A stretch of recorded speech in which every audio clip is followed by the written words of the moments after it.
I just begin by also thanking the Long Beach City Council and the members of the council that are here in support. The entire city leadership is in response, and as is, of course, our entire police department and fire department. And we're going to be hearing from the chief of police and the chief of fire as well. And so thank you all for being here. I want to begin by saying, and I think it's really important to say, that here in Long Beach, we are proud of what we're seeing this morning. I just came back from visiting and touring throughout the downtown and had a chance to speak to many residents, business owners that are out there right now cleaning up some of the destruction and looting that happened last night. And to see our residents, many with tears in their eyes, with brooms, sweeping, cleaning, I was awestruck and amazed by their resilience, their love for our city, and their commitment to each other. And so to what is probably over 1,000 people right now cleaning the downtown streets of Long Beach and across the city, thank you. You make us proud, and you are exactly what Long Beach is all about. And what is happening this morning across our city with this amazing show of love is in complete contrast to what happened yesterday evening, which I want to talk to you about today. What we saw last night with the looting and, quite frankly, organized criminal activity that was happening in Long Beach is absolutely against what we stand for as a city and as a country. These criminals, as you're going to hear tonight, were organized. They've been hitting cities across California and the country and completely stood against the values of what the people of the city were actually protesting and demonstrating yesterday. We had probably around 3,000 people peacefully protesting for a better and more just America and community and city just yesterday afternoon. A vast majority of these folks were out there doing the right thing, talking about their amendments and their First Amendment rights to be able to protest peacefully. And our police officers there were there also to not just protect the community, but to protect the entire group of folks that were out there as well. And that part of the day was going really well, and I want to thank all of them for being peaceful. But then, of course, real quickly, the violence began with a group of individuals that hit our city last night. The chief's going to get into some details about the arrests that were made and what we can expect, but I want to give everyone a little bit of overview of where we're at right now. First is what happened last night to our small businesses was unacceptable. We should be angry and saddened by the behavior of these people and these criminals. There were some things that should give us some pause and that are heartening. There was no loss of life last night. We did not lose one person in our community due to this violence. We had no police officers or firefighters that were seriously injured or hospitalized. And while there certainly were attempts at lighting fires across the city and smaller fires erupted, we only had one major structure fire there on the corner of 7th and Pine Avenue. And thanks to the Long Beach Fire Department, all the other fires, which the fire chief will discuss, were put out rather quickly. I also want to say that there were, of course, some injuries last night to members of the public, and to everyone that was injured. Our hearts and love go out to you. I know also that a reporter, Adolfo Guzman Lopez, of course, who I think we all know and love, was also hit by a rubber bullet. I've personally also communicated with him, apologized to him as well, and we look forward to discussing that in the days ahead. But I want to thank the media also for covering and for being there and for communicating with the public and getting the message out. So to all of you, thank you for doing so. I also want to add that the Long Beach Police Department last night did a fantastic job, and we should be proud of their work and the community's work in doing the response. And I want to make sure that we also answer questions about how the city was prepared. This city was prepared for the protests, as the chief will explain. Within an hour of those protests, mutual aid began coming in from across the county. And when mutual aid was exhausted, The National Guard was also brought in to assist those efforts, and they are still here right now. I think it's important for people to realize also, I had some questions, why wasn't the National Guard here from the beginning? That's just not the way the National Guard system works. You have to first exhaust your mutual aid and the agencies around you before the National Guard gets approval. The National Guard right now has a statewide mission in California, and they are in all cities across the state. And so we went and followed the procedures, and I'm really proud of the Long Beach Police Department for the work that they did and for the amount of life and property that was protected. And to the small business owners that have been damaged, to the businesses that are hurting, and to the workers, please know that this city stands with you, and we promise you that with every single one of you will work to rebuild and ensure your business bounces back. I want to also just say, finally, that we are also preparing for tonight and the days ahead. We're calling today for an additional curfew. So beginning at 1:00 p.m. today, we will set a curfew for all of our business districts across the city. And we will have more information about exact locations here over the course of the next hour. And then at 4 p.m., we're putting in a citywide curfew for the rest of the city. Now, why is this important? It is important that folks stay home. It's important that today, stay at home, take care of your family. We have the Long Beach Police Department, our mutual aid partners, and the National Guard all out patrolling and taking care of the city and our businesses. We also have our police department with our federal and state partners also have and are working with our intelligence community to ensure we have the best information about what is actually happening with these organized looters that are coming in and out of cities and causing destruction. Because the folks that were doing this, as you saw many of you on television, that's not Long Beach. And that's not what Long Beach is all about. And so I want to thank the city for being strong, for supporting the men and women of the Long Beach Police Department, and for all of you that were peacefully protesting for the work that we have to do still in America to heal this country. I want to thank you all as well. We're going to hear right now from our chief of police. We're going to hear from our fire chief, and then we're going to answer your questions. Chief.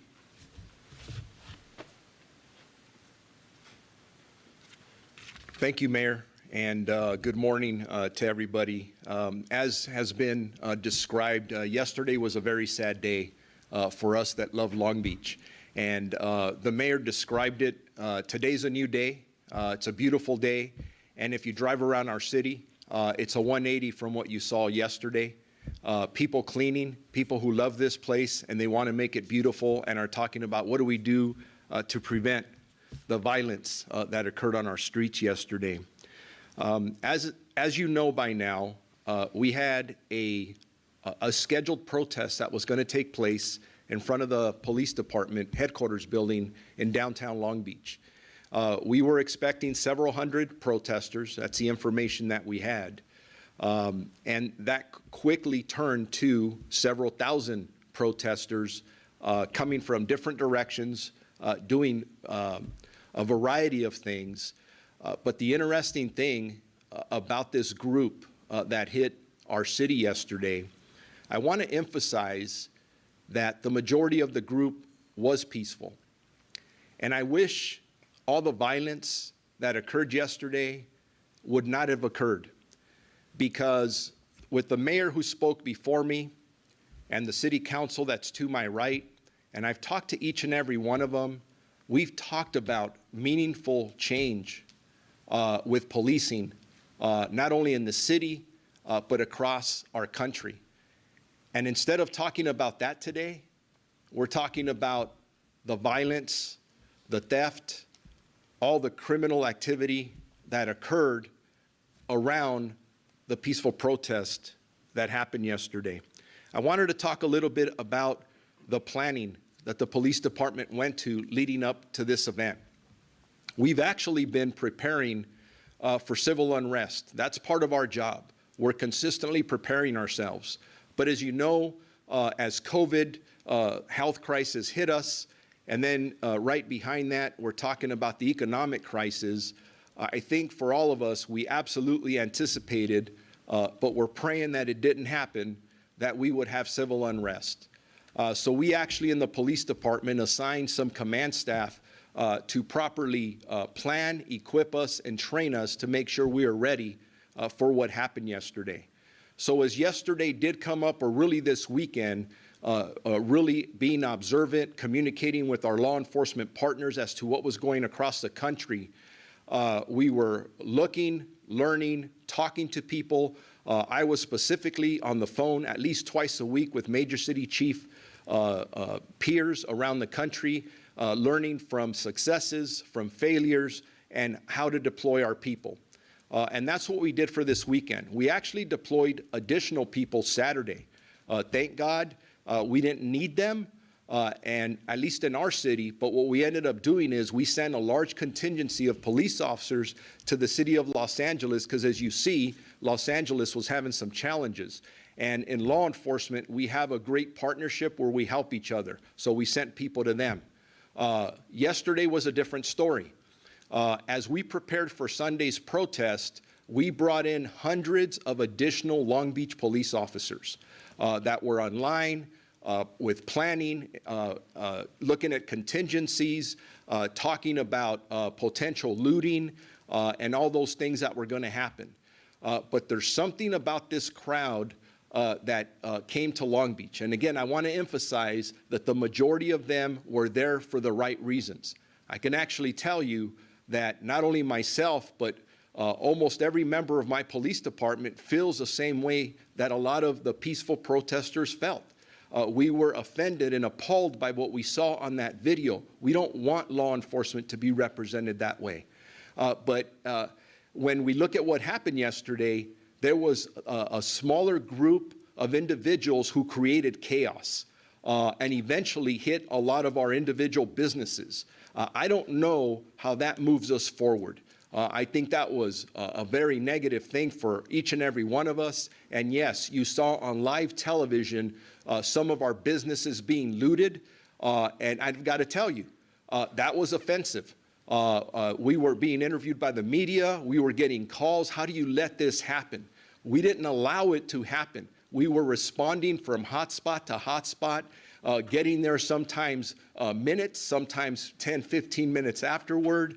And just to give you an idea, the call load for the Long Beach Police Department went, the average call load for a regular day was, the calls are about 1,726 per day. That is our average. Yesterday, 4,686 calls for service. That is a dramatic increase. That's what we were looking at yesterday. I am not going to stand here and make any excuses about anything that happened.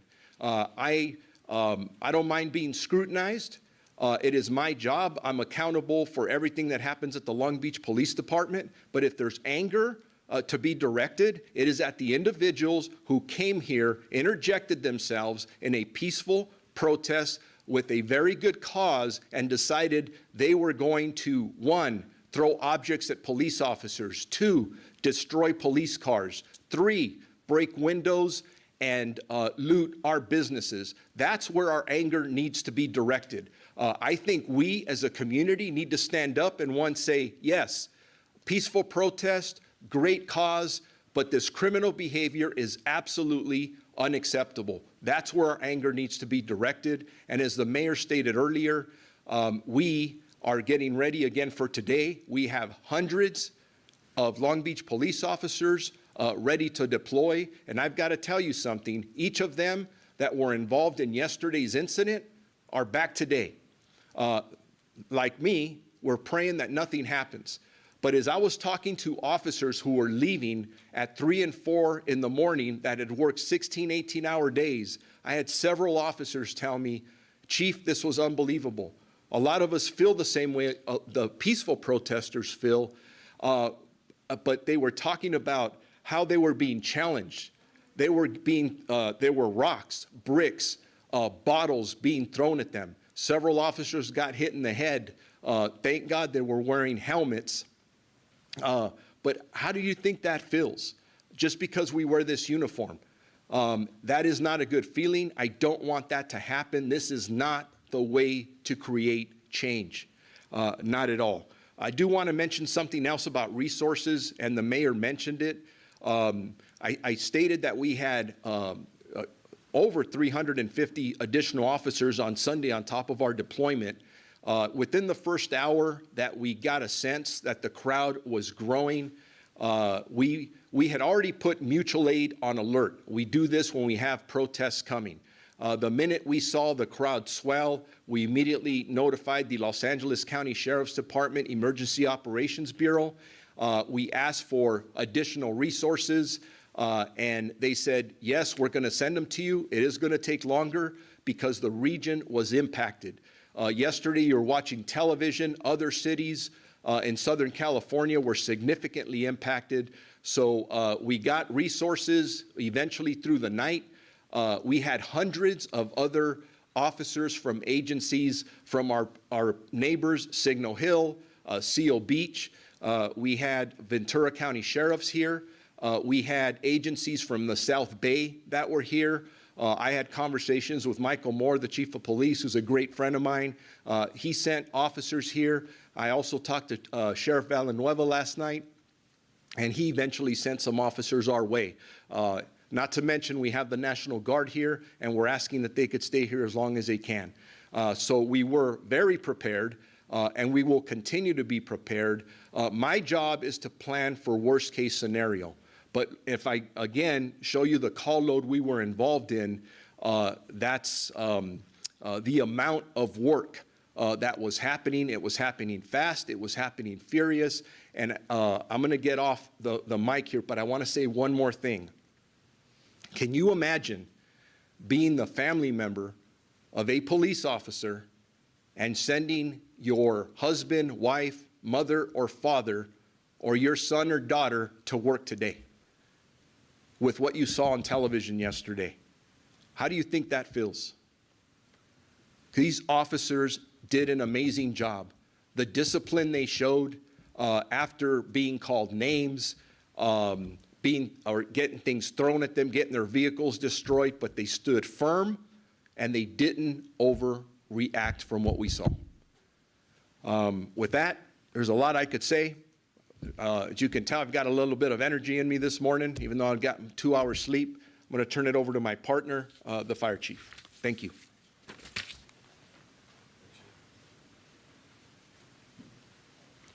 Thank you, Chief Luna, Mr. Mayor.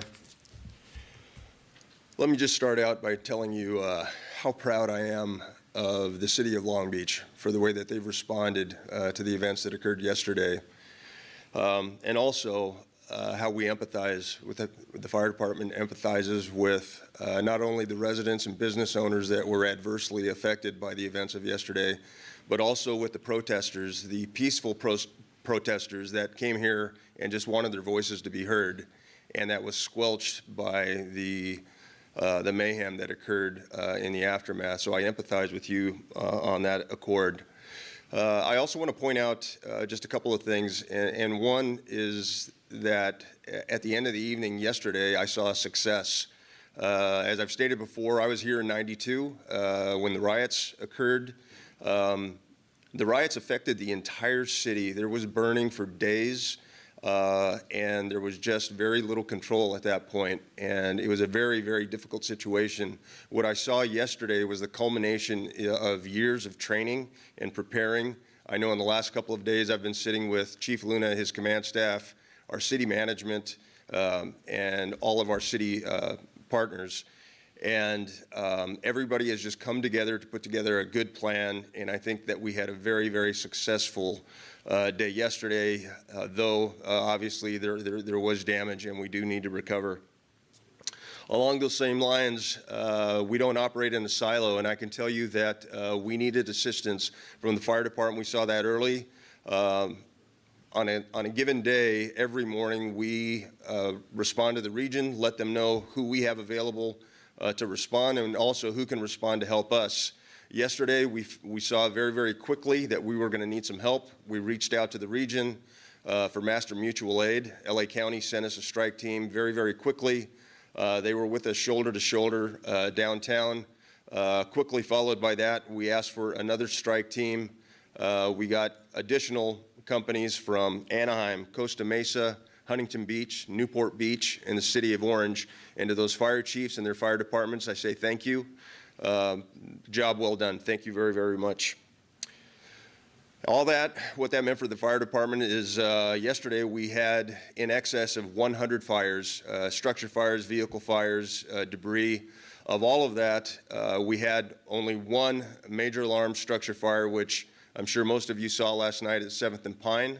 What I can tell you is when I saw that on the news, I thought, okay, we're going to lose more than a few structures on that because it was going and had some headway.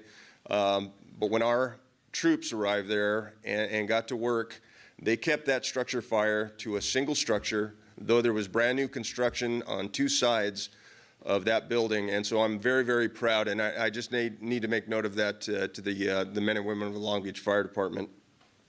I can tell you that the training and the preparation has not stopped. As of this morning, at headquarters, our command staff is meeting with our chief officers. They're preparing another plan for today. We're getting ready.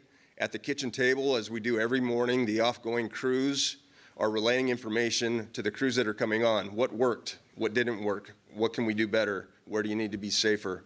That's happening as well. I just left our EOC, where not only fire and PD are there preparing, but all the members of the city are there in preparation for today. And in closing, I just want to tell you how very proud I am. The very first images I saw this morning as I turned on the news were the people of Long Beach, the residents, the business owners, cleaning up the sidewalks. It was foreign to me from what I saw last night. Last night was devastation and destruction, glass everywhere, and this morning, the majority of it was clean. There were people out with brooms and sweeping up and putting things back together. We are resilient. Long Beach is going to come back. We will rebound, and we're going to be stronger than ever. Thank you. Mr. Mayor. Thanks again to our fire chief and again to our fire department. I think we've seen images of many cities across the country that have had multiple fires and mass destruction as it relates to fires across the city and buildings. And the work they did to contain that to just one major structure fire was heroic, and I want to thank them as well as the Long Beach Police Department. Well, we're going to go ahead and take questions from the media. Thank you, Mr. Mayor. The first question is from Emily Rasmussen from the Press Telegram. Go ahead, Emily. Hi, thank you for having me. How many people were arrested last night, roughly, in regards to the protests and rioting and curfew? Yeah, we had roughly about 75 arrests that were made last night. In the evening, of course, we'll have details about what those arrests are like in the days ahead and who exactly was being arrested. But of course, there was a lot of folks that were out beyond the curfew, causing crimes. And again, like the chief said, if you're a criminal and you come into our city to cause issues, we're going to arrest you. And that's going to continue to happen today. I recommend everyone to please follow the curfew and stay out of the city this evening, because the police department, our mutual aid partners, and the National Guard are out, and we want to keep everyone safe for this evening. Next question. The next question is from Mike Kessler from KPCC. Go ahead, Mike. Hi, can you guys hear me? Yes. Hi, I am a colleague of Adolfo Guzman Lopez, who was struck with a rubber bullet in the throat yesterday around 3rd and Pine. His description of the incident states that there was no unrest or chaos, that people had been kneeling. He was clearly doing the work of a reporter. And he was nevertheless fired upon without warning. Can you respond to that and explain why that happened in that context? You know, I don't know the exact details of the incident. I'll let the chief respond. But I will say that I personally reached out to Adolfo last night. We communicated over messaging today.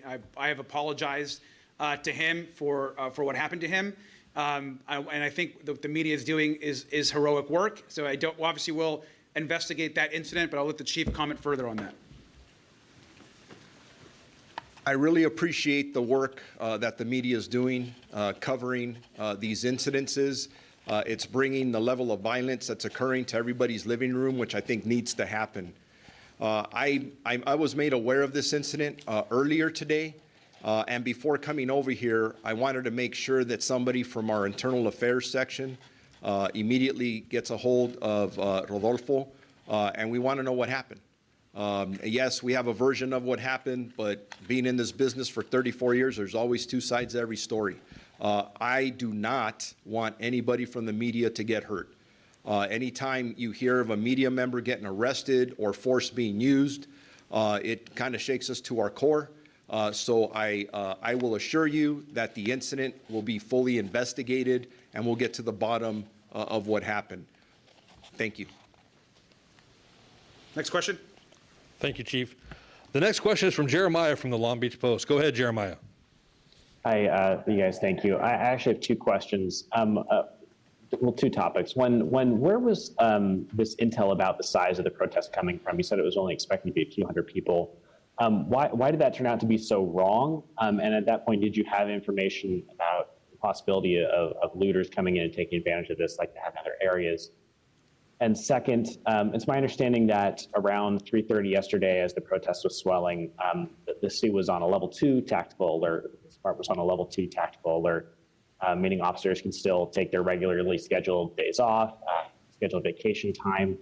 When was the decision made to go to an all hands on deck full tactical alert, and why wasn't that decision made earlier? Sure. I'll let the chief kind of walk us through as far as the resources. I mean, we had the entire force of the Long Beach Police Department ready to be activated, and we're mostly activated. Of course, you have to also, the way the shifting works is you have to have people on scene and also people ready to take their place as shifts move forward. So I'll let the chief explain how kind of that works.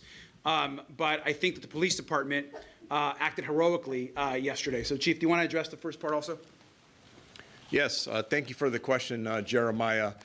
Yes, we did set a stage 2 tactical alert yesterday, but even within those parameters, we actually increased the size of the department by hundreds of officers on top of our already scheduled deployment. And you got to remember, when we talk about deployments, we have multiple staggered shifts throughout the day. So you can't, some people say, why didn't you bring in the entire department? You can't. We're 24 hours. So you've got to stagger the shifts and bring in as many people as you can, and always think forward 12, 14, 16 hours ahead.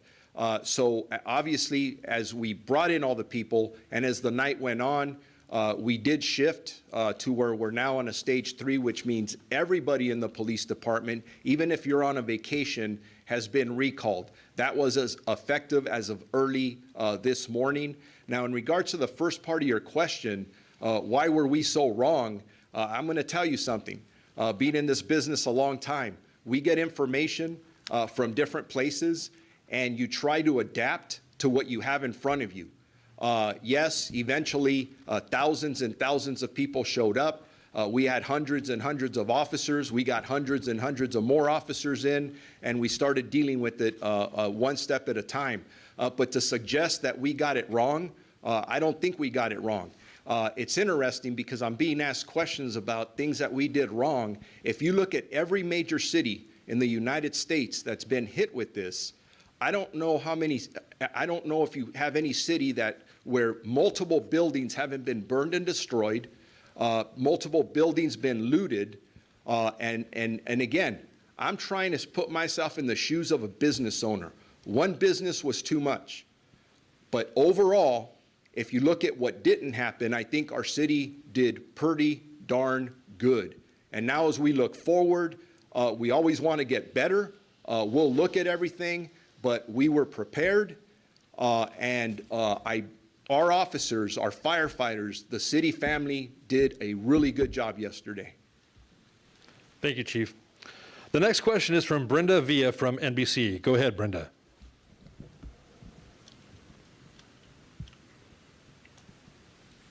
Brenda, if you're there, we'll go ahead and take your question now.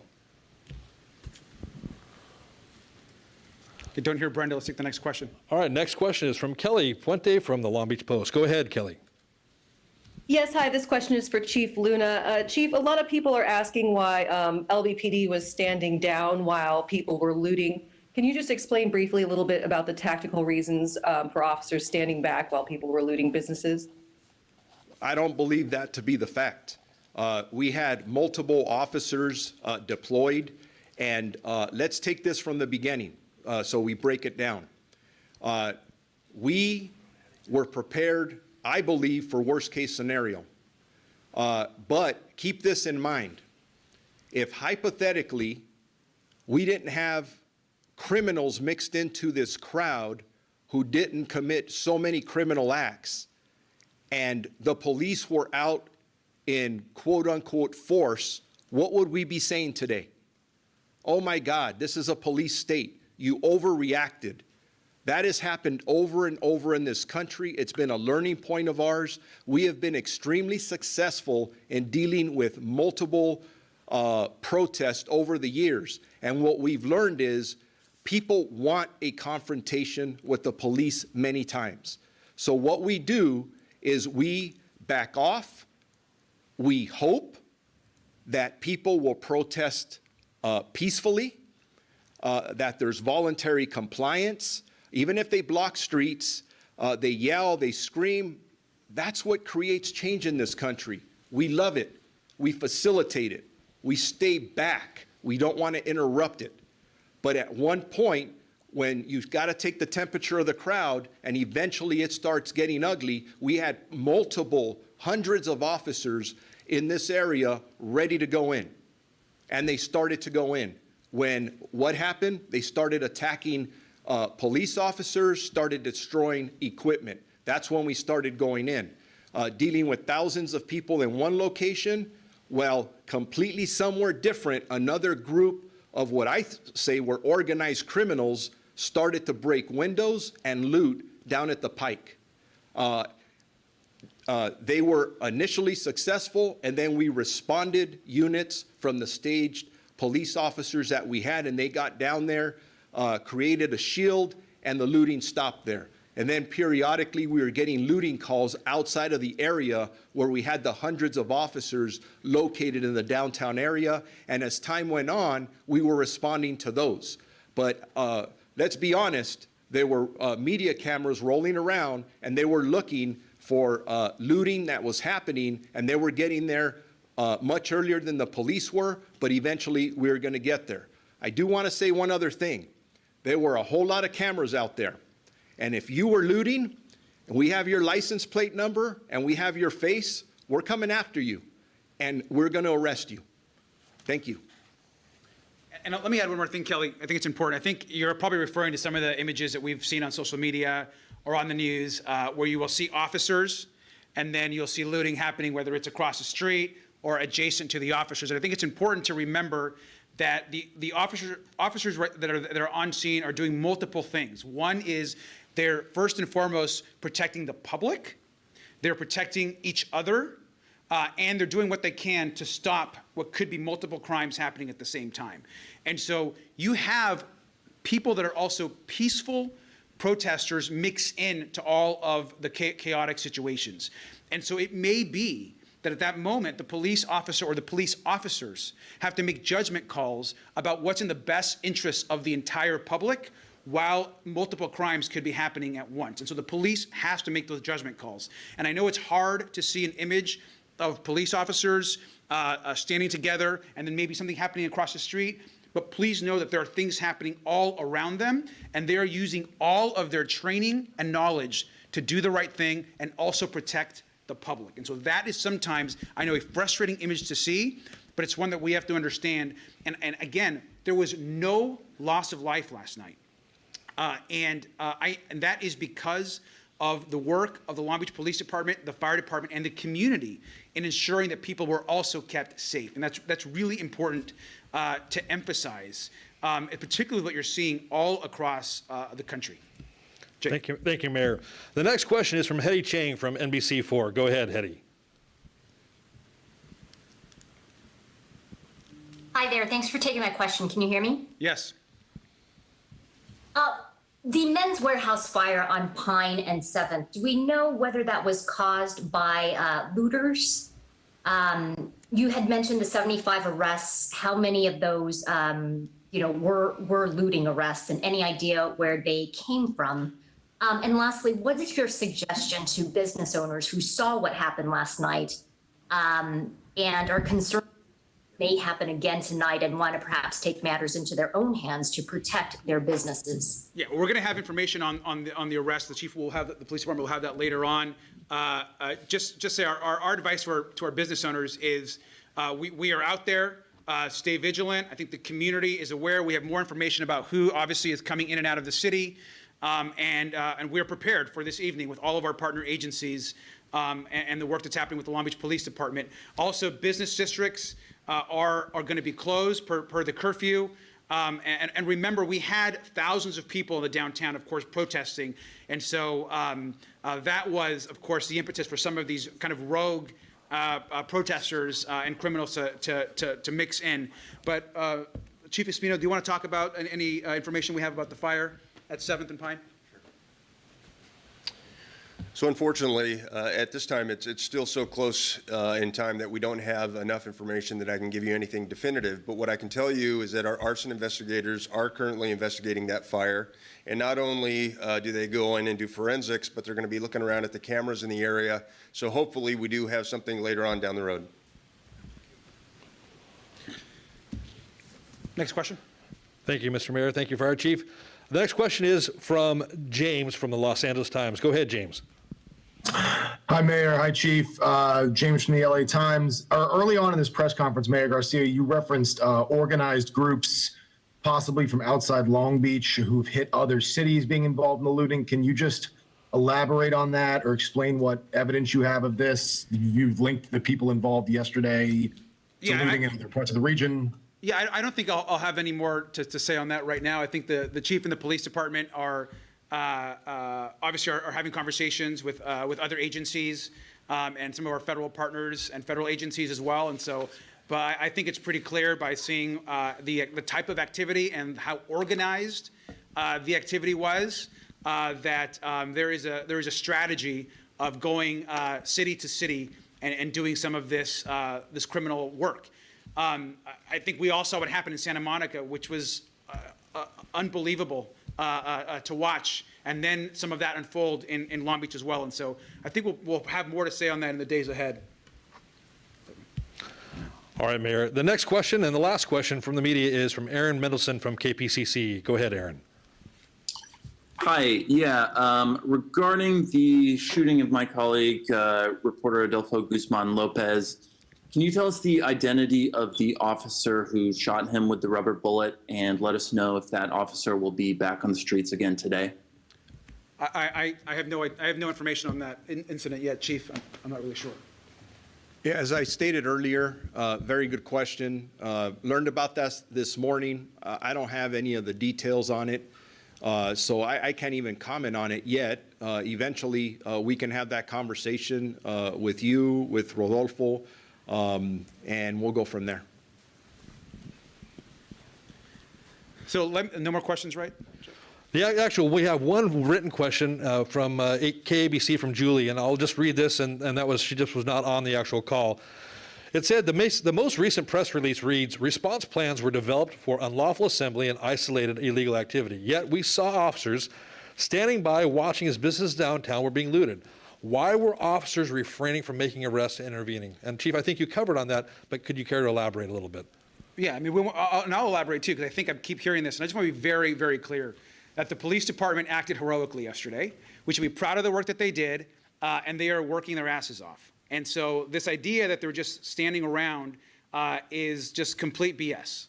They have a strategy in place to make sure that they're taking care of the city. They are taking care of the public, of which we lost no lives yesterday, of which no police officers were hurt. And if you look at the protest itself ended rather peacefully. And of those that were there not causing problems. And the interactions between the police and the public in general were not the type of disturbing images you're seeing in other parts of the country. And so the police officers have a strategy to keep the public safe. And sometimes what you see on social media or in a video, there's a lot happening in that space, not just that. So this idea that they weren't protecting the stores is just a false narrative. And you hear that, of course, in other places as well. They did a great job, and they're going to continue to do that work in the days ahead. Let me also, before we conclude, I want to, I know I introduced the council earlier. The Long Beach City Council has been working incredibly hard, and I want to just thank them for the support. I know we have Councilmember Roberto Uranga here, Councilwoman Janine Pierce here, Councilwoman Mary Zendejas here, Councilman Rex Richardson here, and Councilwoman Stacey Mungo here. And I just want to thank them and the rest of the entire City Council for their leadership. They're out in the communities and working hard. And actually, one more thing, Jake, I should remind people. As a reminder, the curfew is in place for 1 p.m. in our business districts, 4 p.m. citywide. Please stay home. And please also remember that we still have a health crisis as it relates to COVID-19 that we're dealing with at the same time. And so please stay safe, keep your family safe, and we'll have more information later today. Thank you.